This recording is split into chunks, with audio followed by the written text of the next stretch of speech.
नमस्ते, मैं प्रिया शेट्टी। नारी शक्ति को सलाम इस खास पेशकश में आपका स्वागत है। आज पूरा विश्व मना रहा है महिला दिवस का ये शुभ अवसर। स्त्री किसी की बेटी होती है, किसी की बहन, किसी की माँ, किसी की भाभी, चाची, बुआ इत्यादि इत्यादि। महिलाओं का अनेक रूप होता है। आज महिला दिवस के इस खास अवसर पर S9 की तरफ से नारी शक्ति को सलाम करते हुए ये खास पेशकश।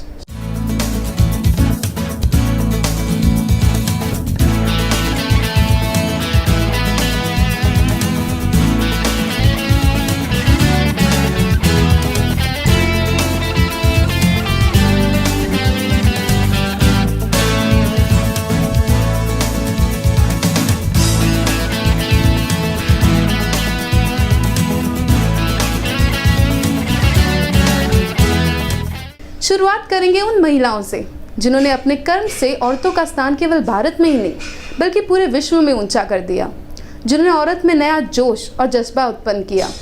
सबसे पहले उस महिला की जिसने यह बताया कि औरत सिर्फ चूल्हा या घर नहीं बल्कि पूरे देश चला सकती है और भारत के इतिहास में पहली महिला प्रधानमंत्री बनी, श्रीमती इंदिरा गांधी।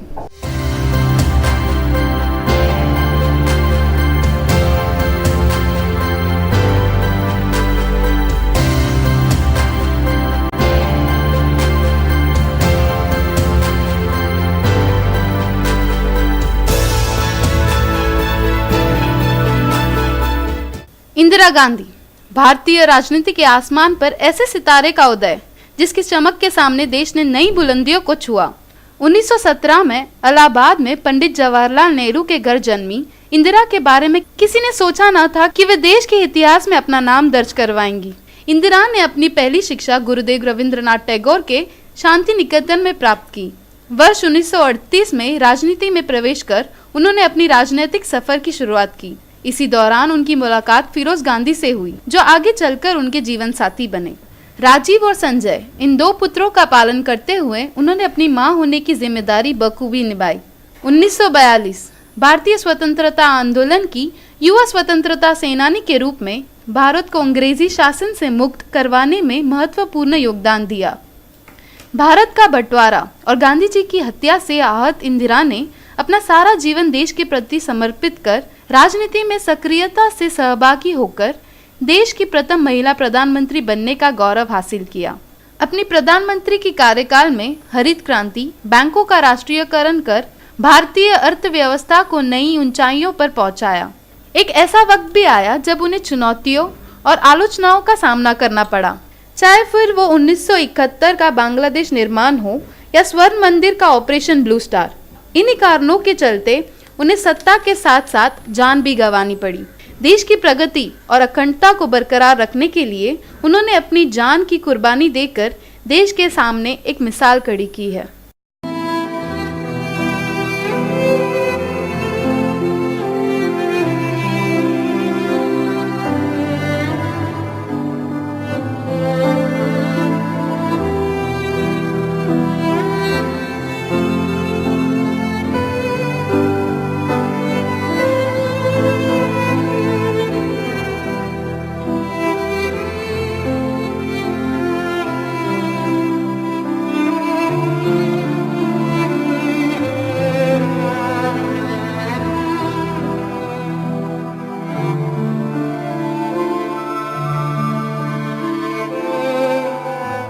किसी पुरुष पुलिस अफसर की चोर डकैतों में दहशत होना आम सी बात है, पर एक ऐसी महिला IPS ऑफिसर भी थी जिनसे केवल चोर डकैत ही नहीं, बड़े बड़े मंत्री भी थर थर कांप उठते थे।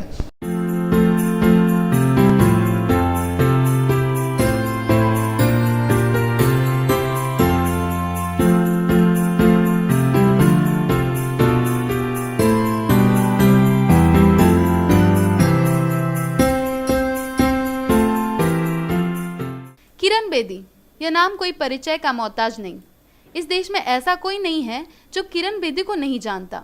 1949 में अमृतसर में जन्मी किरण बेदी ने BA पास कर सामाजिक शास्त्रों में डॉक्टरेट हासिल कर उच्च शिक्षा प्राप्त की। 1970 में उन्होंने बतौर लेक्चरर अपना करियर शुरू किया। 1972 में IPS की परीक्षा पास कर भारत की प्रथम महिला पुलिस अधिकारी बनने का सम्मान प्राप्त किया। किरण बेदी ने नई दिल्ली ट्रैफिक पुलिस, मिजोरम उप पुलिस निरीक्षक, चंडीगढ़ के उपराज्यपाल के सलाहकार, यूएन के सिविल पुलिस एडवाइजर के तौर पर कार्य किया। उनकी उपलब्धियों के कारण उन्हें यूएन मेडल से सम्मानित किया गया। जब उन्हें दिल्ली पुलिस ट्रैफिक का कार्यभार संभालने को कहा गया तो उन्होंने पूरी ईमानदारी से किया, जिसके चलते बेदी जी ने उस समय की प्रधानमंत्री इंदिरा गांधी जी की गाड़ी को भी नहीं बख्शा, उसे उठाकर सड़क किनारे कर दिया। लोगों ने इस हादसे के बाद उन्हें मजाकिया तौर पर क्रेन बेदी कहना शुरू कर दिया। इन्होंने जो भी काम करा, जिस एरिया में भी काम करा, वहाँ कुछ ना कुछ नया अनूठापन उसमें लाई। जब उसके बाद डीसीपी ट्रैफिक बनी तो इतना जोश करा कि लोगों ने किरण बेदी के बजाय क्रेन बेदी इनको कहना शुरू कर दिया। खुद हाथ में वो जो उस समय चला था कि लाइट, हाफ लाइट को ब्लैक करना है, तो ये खुद ही ब्रश लेके खड़ी हो गई कि सड़क के ऊपर कि भाई जो चेकिंग कर रही हैं, जिनकी लाइट ब्लैक नहीं है, वो हेडलाइट्स ब्लैक नहीं है, हाफ ब्लैक नहीं है, वो मैं खुद करूँगी। किरण जी, मैं आपसे बहुत देर से पूछना चाह रहा हूँ कि ये क्रेन बेदी इंसिडेंट का राज क्या है? बड़ा सिंपल था कि वो, मैं ट्रैफिक के बारे में कुछ नहीं जानती थी, लेकिन एक कॉमन सेंस को यूज किया। वो कॉमन सेंस ये था कि सड़क साफ होनी चाहिए, लोगों को मिलनी चाहिए ताकि ट्रैफिक जल्दी क्लियर हो। लेकिन जब मैं शुरू में गई तो जगह जगह देखा, कहीं ट्रक गिरा है, कहीं बस टूटी पड़ी है, और दिन में कहीं गाड़ियां ही रुकी हुई हैं। तो मैंने उनको बोला कि इनको हटाते क्यों नहीं हम? तो ऐसे क्रेन लाओ, इसको हटाते हैं। तो क्रेन है ही नहीं, बोले ट्रैफिक में क्रेन नहीं है, हमारे पास 1-2 क्रेन है, वो लाइन में है और वो खराब पड़ी है, हायर कर लेते हैं। तो मैंने कहा हाँ बुलाओ, कहाँ से मिलेंगी? बोले हायरिंग है, पैसे कौन देगा? मैं कहा पैसे मैं ढूंढूंगी। 16 क्रेन्स विदिन 2 वीक्स सब जगह फैल गई। इतना फायदा हुआ उससे कि क्रेन को देखते ही, माइक पर सुनते ही सब गाड़ियां पार्किंग लॉट में जाने लगी, और वो जो हमारी रुकावट वाली जो टूटी फूटी बसेस थी वो हटने लगी। And this is how it was simple common sense, it was determination कि मुझे सड़क साफ देनी है एक आम आदमी के लिए, कुछ भी हो। और रास्ता ये निकला है कि प्राइवेट क्रेन्स अवेलेबल। धीरे धीरे फिर हमने सरकारी क्रेन्स ले ली। But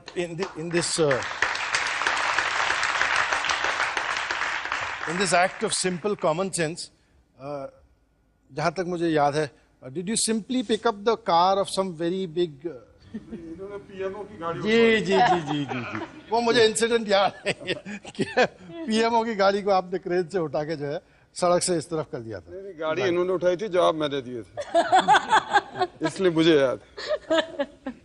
That is why I said he was so protective. जब उन्हें तिहाड़ जेल का काम संभालने को कहा गया तो उन्होंने जेल में सख्ती न दिखाते हुए कैदियों को अपने आप में सुधार करने का मौका दिया। उनकी जिंदगी को नई पहचान देने की कोशिश की।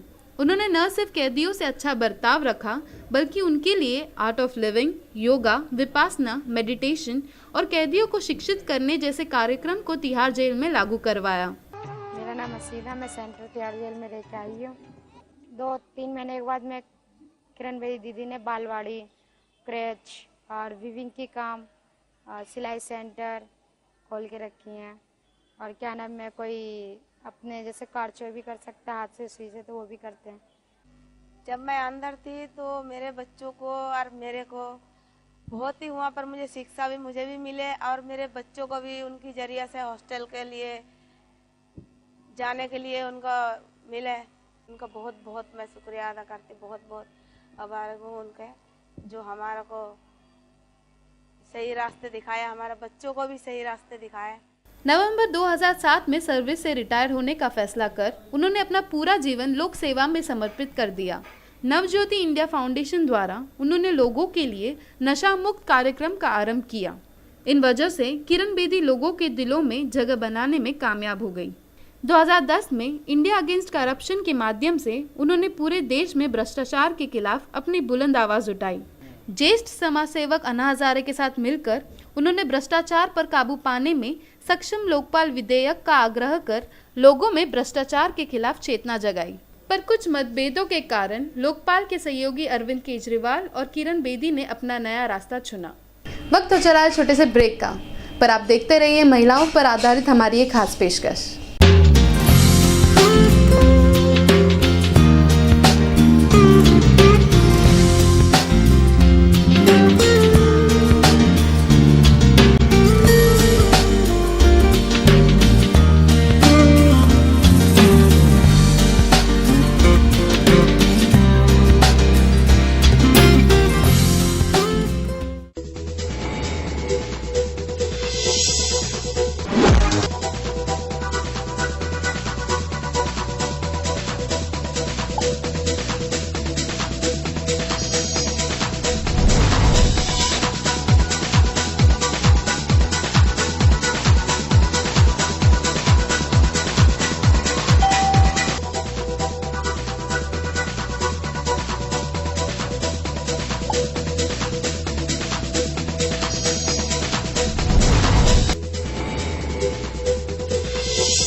ठाणे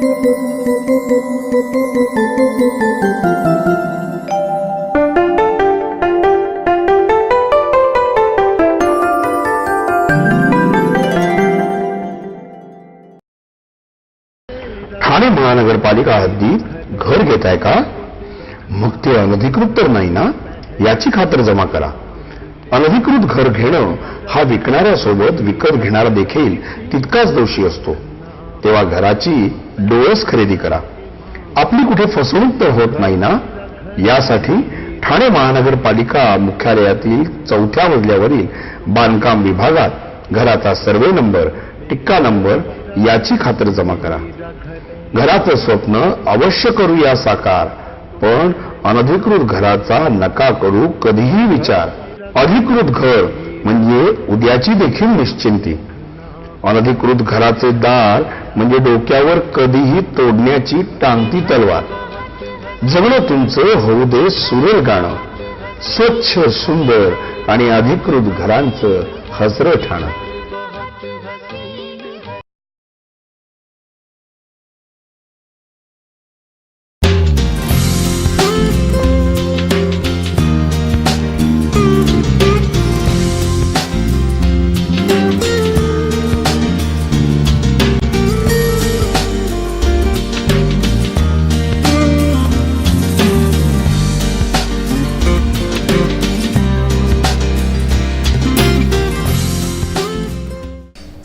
एक निर्माता होती है, वह ताकत होती है जो हर चीज़ का रुख मोड़ ले.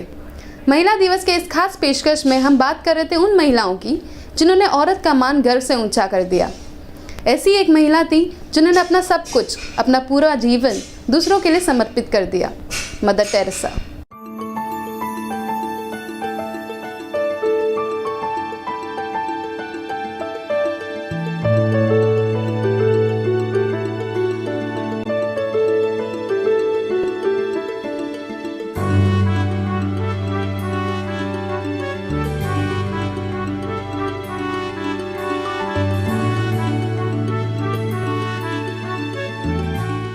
मदर टेरेसा का जन्म अल्बानिया में 1910 में हुआ.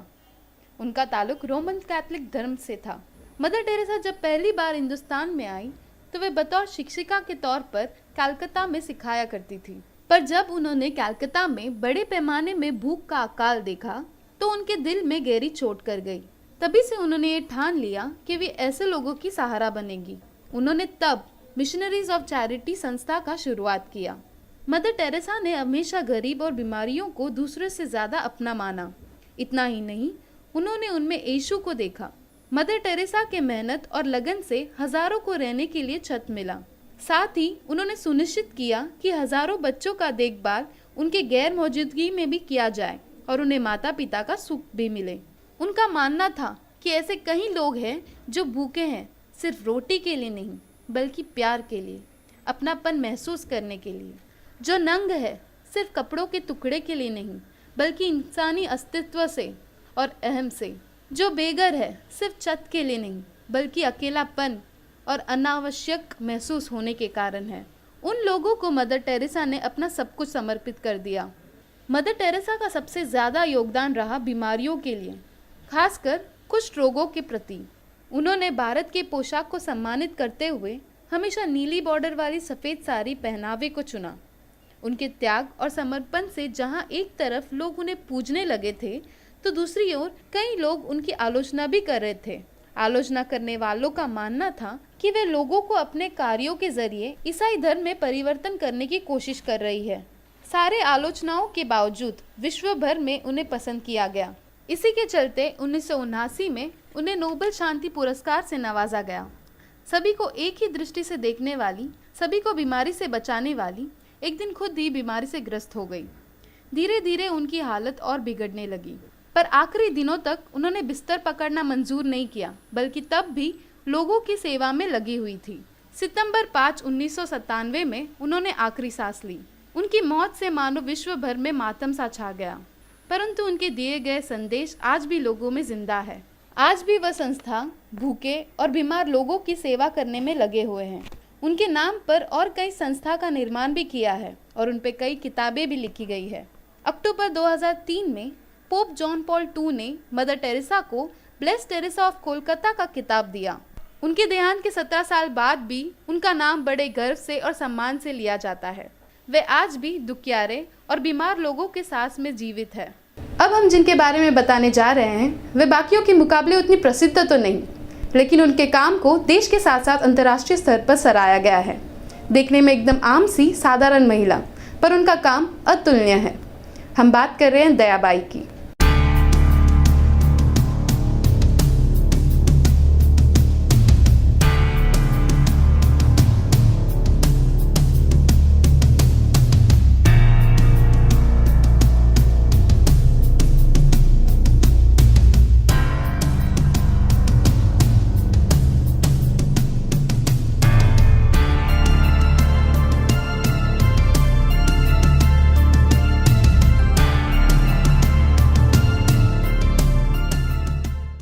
दयाबाई, ये नाम आपने शायद ही सुना होगा, पर उनके कार्यों की चर्चा पूरे देश के साथ साथ विश्व में होती है।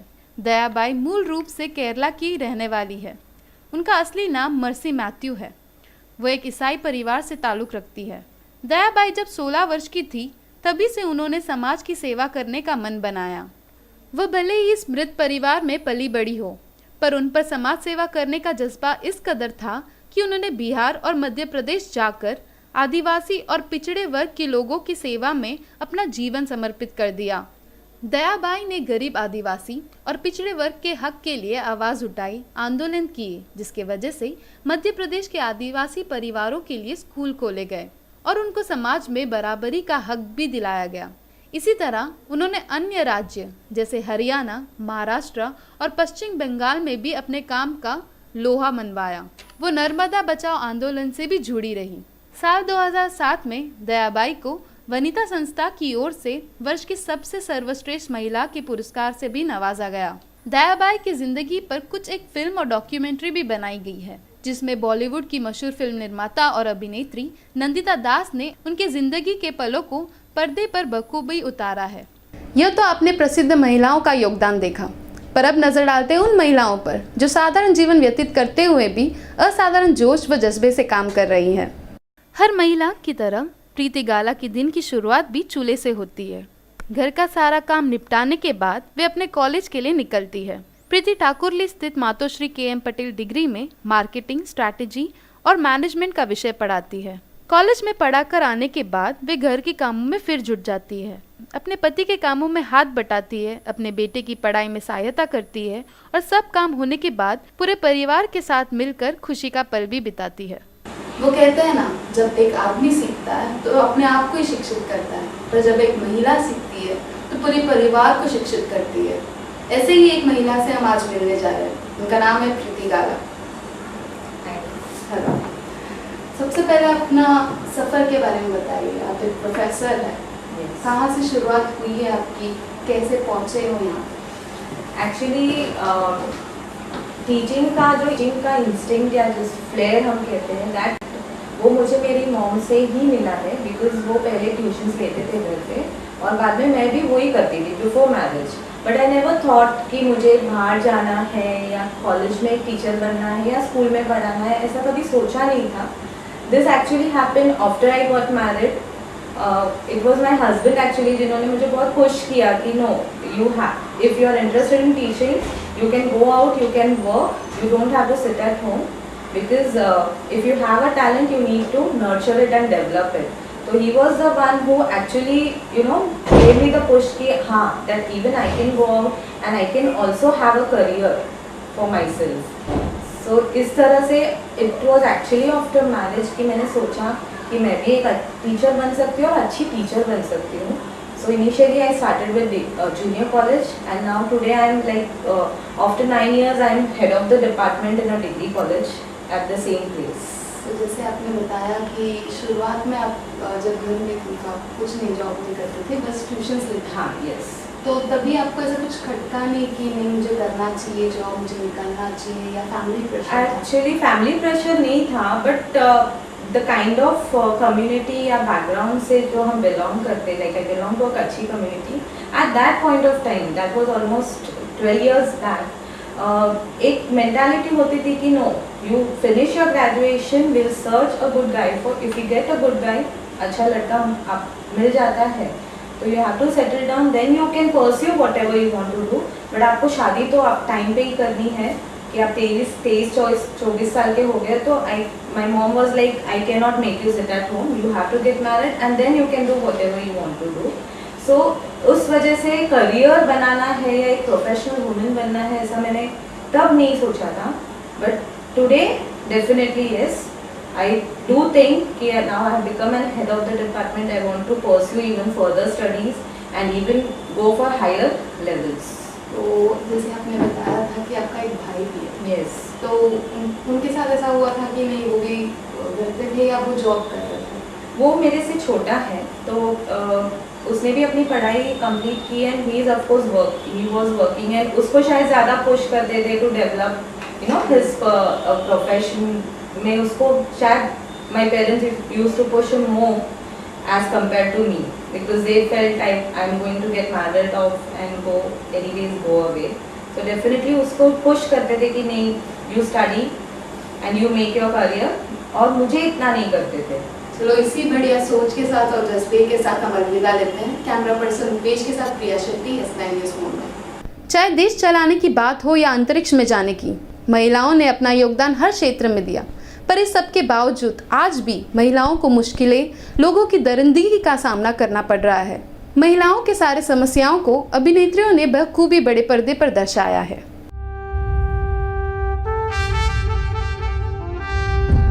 जैसे तिल में तेल है, जो चकमक में आग, तेरा साईं तुझ में है, तू जाग सके तो जाग।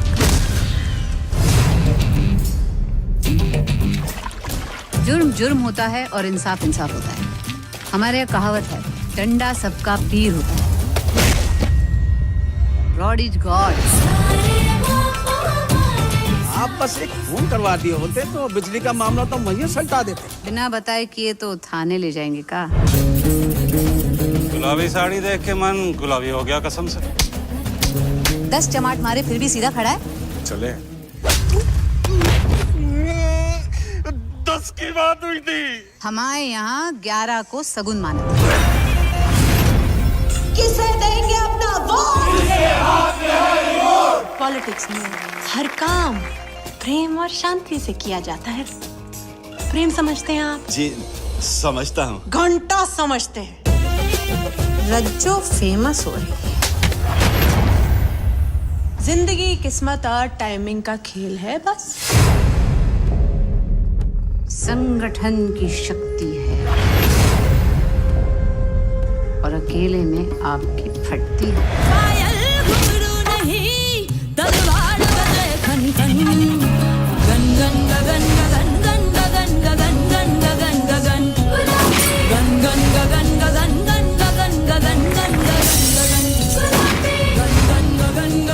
जिसे मारना है शांति से मारो।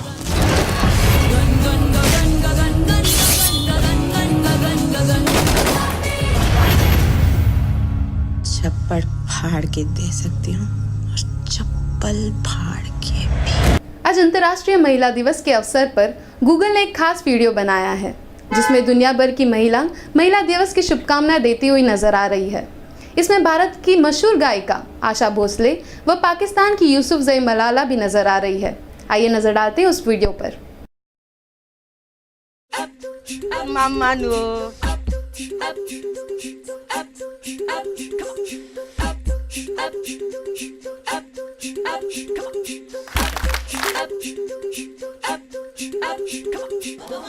Selamat Hari Wanita Sedunia.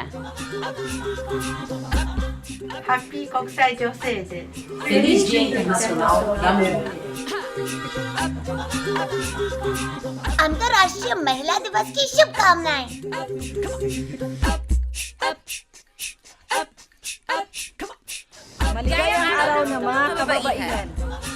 Herzlichen Glückwunsch zum Frauentag. Feliz Día Internacional de la Mujer.